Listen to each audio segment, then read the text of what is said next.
देखेंगे हम लोग चैप्टर 15 पृष्ठीय क्षेत्रफल और आयतन। प्यारे बच्चों, इसमें पढ़ना है घन घनाभ के बारे में। जो 14वां चैप्टर था उसमें द्विविमीय आकृति था, इसमें हम लोग पढ़ेंगे त्रिविमीय आकृति में। त्रिविमीय आकृति क्या है ये समझते हैं पहले। जैसे अच्छा, हम लिखवा दिए थे ये सब, आकृति के बारे में लिखाए थे। आकृति दो प्रकार का होता है, द्विविमीय और त्रिविमीय। शुरुआत में लिखवाए होंगे, क्या लिखवाए हैं? चलो देखेंगे हम लोग घन, क्यूब,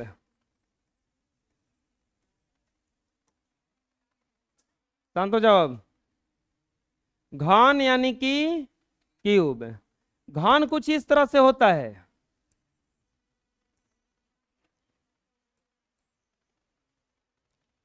घन कुछ इस तरह से होता है।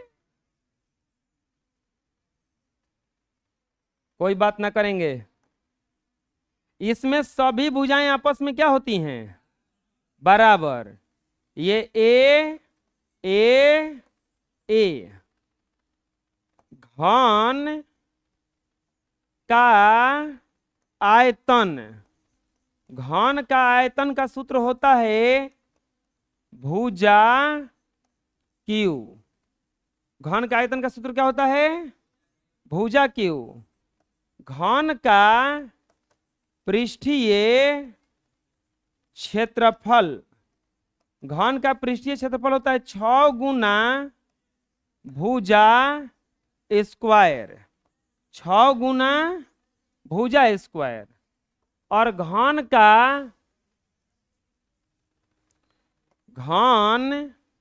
का संपूर्ण नहीं, घन का विकर्ण एगो होता है। घन का विकर्ण का सूत्र होता है √3 गुना भुजा। 3 को सूत्र आता है घन में से। घन का आयतन होता है भुजा क्यू, घन का पृष्ठीय क्षेत्रफल 6 गुना भुजा स्क्वायर, और घन का विकर्ण √3 गुना भुजा। ठीक इसके बगल में आता है घनाभ। क्यूबॉइड कहा जाता है इसको। घनाभ जो बच्चों होता है ये कुछ इस तरह से होता है। घनाभ जो होता है वो घन जैसा ही होता है, लेकिन इसमें थोड़ा सा फर्क रहता है। और कौन से बात का फर्क रहता है? तो इसमें लंबाई, चौड़ाई और ऊंचाई तीनों बराबर नहीं रहता है। इसमें लंबाई, चौड़ाई और ऊंचाई तीनों क्या रहता है? बराबर रहता है। इसमें एल होता है, ये बी होता है और ये एच होता है। घनाभ का जो आयतन है, घनाभ का आयतन बराबर होता है एल बी एच, यानी कि लंबाई गुना चौड़ाई गुना ऊंचाई। लंबाई गुना चौड़ाई गुना ऊंचाई। घनाभ का पृष्ठीय क्षेत्रफल, पृष्ठीय क्षेत्रफल बराबर होता है 2 × LB plus BH plus HL। घनाभ का पृष्ठीय क्षेत्रफल का सूत्र होता है 2 × LB plus BH plus HL। और इसमें एक और आता है घनाभ का विकर्ण। देखिए ये जो कमरा है, ये अगर इस कमरे को यहां से हम गिनवा दें तो ये कमरा बिल्कुल ही घनाभ के आकार का हो जाएगा। बिल्कुल ही किस आकार का हो जाएगा? ये घनाभ के आकार का। अब घनाभ में देखो, ये हो जाएगा पूरा इसका लंबाई, ये हो जाएगा इसका चौड़ाई, और ये वाला हो जाएगा इसका ऊंचाई। अब इसमें विकर्ण खींचना रहेगा तो कहां से कहां चलेंगे? तब विकर्ण खींचना रहेगा तो एक नीचे वाला अगर कोना कोई ले लेंगे तो उसके ठीक अपोजिट साइड में ऊपर वाला कोना। ये नहीं कि नीचे से नीचे, नीचे से नीचे वो आयत का विकर्ण हो जाएगा।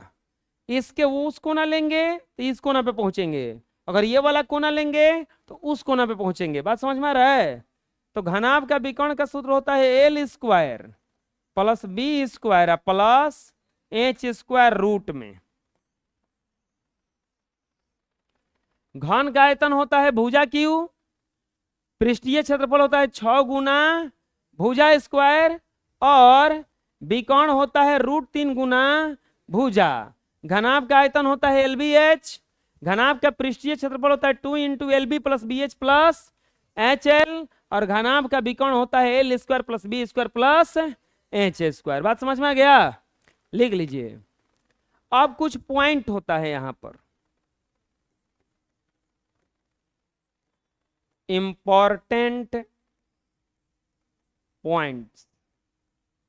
प्यारे बच्चों, इसके अंतर्गत हम लोग देखेंगे, पहला पूछता है, पहला पॉइंट हुआ घन या घनाभ में कुल, अब देखना यहां पर 3-4 को देखेंगे पॉइंट हम लोग, और इसका उत्तर आप लोग खुद दे दोगे, हमको बताना भी नहीं पड़ेगा, बस केवल समझाएंगे और बस फट देनी आप लोग जवाब दोगे, हम जानते हैं।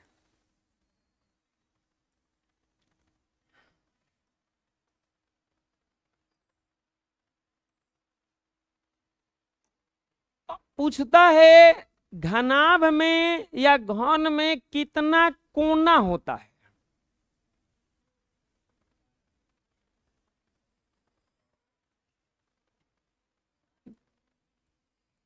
कोना या शीर्ष,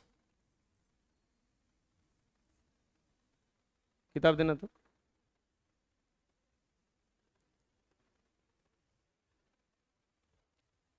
हाँ चलो गिन लो, गिनो।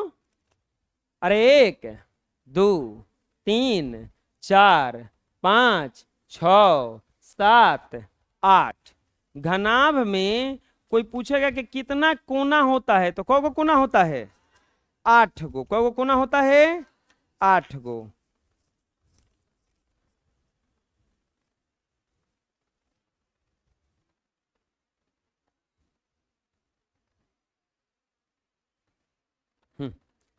घनाभ में कितना कोना होता है?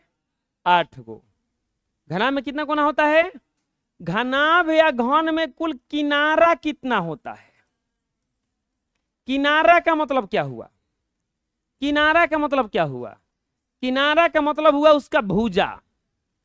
तो गिनो 1 2 3 4 5 6। अरे चलो ना, ये है उतने में गिन लो, उतने में।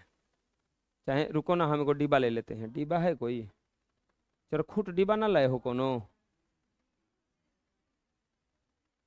दो ना, कपिए दो, कपिए दो, किताबिए दो, हम वहीं में गिनवाते हैं।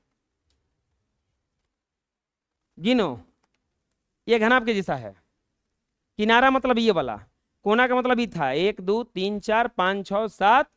किनारा 1 2 3 4 5 6 7 8 9 10 11।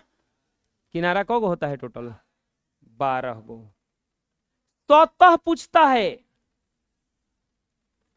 सतह। घर में गिनो सतह कौ गो होगा? 1 2 3 4 5। सतह कौ गो होता है? घन या घनाभ में कुल विकर्ण पूछता है कि कौ गो खींचा जा सकता है। विकर्ण को खींचा जा सकता है, देख लो। 1 से चलेंगे तो ऊपर पहुंचेंगे 1, वहां से चलेंगे तो नीचे पहुंचेंगे 2, वहां से चलेंगे तो नीचे पहुंचेंगे 3, और यहां से चलेंगे तो इधर जाएंगे। कौ गो विकर्ण खींचा जा सकता है? बात समझ में आ गया? 5वां पॉइंट आता है घन या चाहे किसी घनाभाकार, किसी घनाभाकार घर में रखी जाने वाली सबसे लंबी छड़ की लंबाई। अगर इस घर में हमको बड़ा से बड़ा छड़ रखना हो तो कैसे रखेंगे कि रखा जाएगा? विकर्ण पे रखेंगे, एक कोना से उस कोना, यही सबसे ज्यादा है। ये बोर्डवा जो है 75 इंच का है। कितना इंच का है? लेकिन पता है ये नापने गए तो 75 इंच नहीं है। ये जब नापने गए तो 75 इंच नहीं है। तो बोलोगे कि कैसे हुआ? आप कह रहे 75 इंच है आप, तो ये जानते हो किसे नापा है? तिरछा तिरछी। तुम टीवी कोनो खरीद के लाना, 32 सेंटीमीटर का होगा, 42 इंच का होगा, कोई भी टीवी लाना खरीद के, तिरछा तिरछी नापता है वो लोग। ऐसे नाप के नहीं दिखाएगा कि 75 इंच का है, वो तिरछा तिरछी नाप के दिखाया है। बात समझ में आया? वो डायगोनली लेता है। सबसे जो ज्यादा लंबाई होगा यहां से यहां तक होगा। तो किसी भी घनाभाकार कमरे में अगर सबसे लंबा छड़ रखना होगा तो ये वो विकर्ण के बराबर होता है। किसी भी घनाभाकार कमरे में रखी जाने वाली सबसे लंबे छड़ की लंबाई की उसके किसके बराबर होता है? विकर्ण के बराबर होता है। विकर्ण के बराबर होता है। बात समझ में आ गया? अगर सबसे लंबा छड़ किसी भी घनाभाकार कमरे में रखना होगा तो किसके बराबर होगा? विकर्ण के। अगला एक और सूत्र आता है, द्रव्यमान बराबर एक सूत्र आता है। ऐसे तो फिजिक्स में पढ़ना है। द्रव्यमान बराबर होता है घनत्व अगुना आयतन। द्रव्यमान बराबर होता है घनत्व गुना आयतन। अब एक और चीज पूछेगा कि इस कमरा में हवा कितना है। किसी घनाभाकार कमरे में हवा कितना होगा, किसी घनाभाकार बर्तन में पानी कितना अटेगा, ये कितना अटता है। अगर कोई पूछेगा कि इसमें हवा भरा हुआ है, उस हवा का आयतन क्या है, तो किसी भी बर्तन में रखे गए अगर वस्तु का आयतन निकालना होगा, किसी भी बर्तन में अगर रखे गए वस्तु का आयतन निकालना होगा तो उस वस्तु का ही आयतन निकाल दिया जाता है। अगर कोई पूछेगा कि इस कमरे में कितना आयतन हवा होगा, कितना आयतन हवा होगा, तो हम इस कमरे का आयतन निकालेंगे। कमरा कैसा है? घनाभाकार। घनाभ का आयतन क्या होता है? L गुना B गुना H। इसमें हवा का मात्रा आप निकाल लोगे कैसे?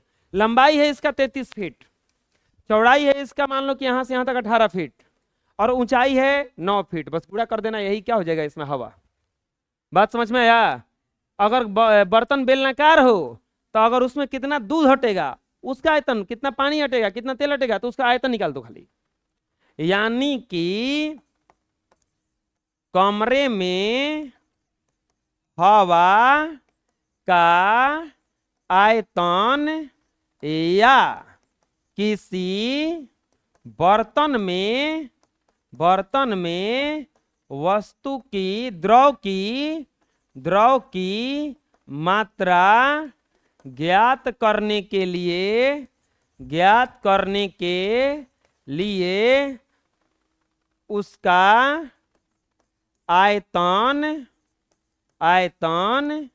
निकाला जाता है। किसी भी चीज में अगर आयतन निकालना होगा, कितना मात्रा निकालना होगा, तो हम उसका क्या निकाल देंगे? आयतन। समझ में आ गया इतना? बोलो, बना लो।